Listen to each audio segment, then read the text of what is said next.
وسلام على عباده الذين اصطفى أما بعد فأعوذ بالله من الشيطان الرجيم بسم الله الرحمن الرحيم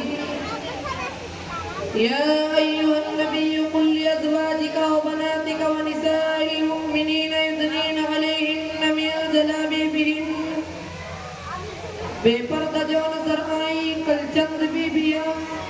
اکبر زمین میں غیرت قومی سے بڑھ گیا پوچھا جو ان سے آپ کا پردہ وہ کیا ہوا کہنے لگی کہ عقل پہ مردوں کی پڑ گیا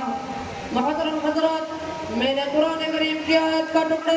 آپ حضرات کے سامنے پڑھا ہے جس کے اندر نبی اکرم صلی اللہ علیہ وسلم کو اس بات کی ہدایت کی گئی کہ اے نبی اپنی بیویوں اور اپنی بیٹیوں اور تمام مسلمانوں کی عورتوں کو اس بات کا حکم دیجیے کہ اپنے اوپر تھوڑی سی چادر لٹکا لے یعنی کلام اللہ شریف کی اس آیت میں پردے کا حکم نازل ہوا ہے قرآن پاک کی ایک دوسری آیت کا ٹکڑا ہے وَلْيَضْرِبْنَ بِخُمُرِهِنَّ عَلَى جُيُوبِهِنَّ کہ عورتیں اپنی اوڑھنیوں کو سیروں پر ڈال لیا کرے اس آیت سے بھی پردے کی جانب اشارہ ہے محترم دوستو جب مذہب اسلام کے روشن ستاروں سے کفر و الحاد ظلم و جہالت کے بادل چھٹے بے غیرتی اور بے حیائی کی تاریخیاں ختم ہوئی قرآن پاک کے عدل و انصاف سے باطل کے لہراتے جھنڈے گر پڑے مظلوم اور بے قصوں کو مساوات اور برابری کا درجہ ملا خاص طور پر عورتوں کو جو ظلم و ستم کی چکی میں پس رہی تھی مصائب و آلام کے توڑن پر جوڑے جا رہے تھے اسلام نے ان کو ذلت و پستی کا غار سے نکال کر